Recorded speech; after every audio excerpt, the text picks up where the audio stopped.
અરેઠ તાલુકાના પોલીસે ગુમ થયેલા ₹90,000 શોધી મૂળ માલિકને પરત કર્યા। અરેઠ તાલુકાના પોલીસ તંત્ર દ્વારા ₹90,000ની ગુમ થયેલી રોકડ રકમ તેના મૂળ માલિકને પરત કરી સરાહનીય કામગીરી કરી છે।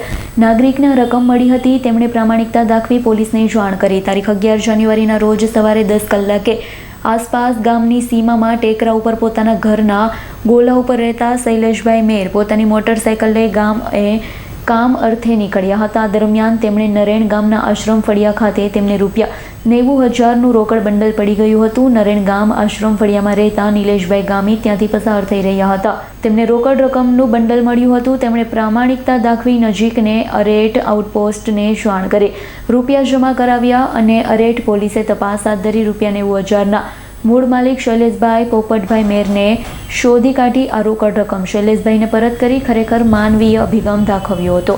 જીતેન્દ્ર સોલંકીનો રિપોર્ટ, S9 ન્યૂઝ, માંડવી। અમારી તમામ માહિતીથી અપડેટ રહેવા માટે જોડાયેલા રહો S9 ન્યૂઝ સાથે।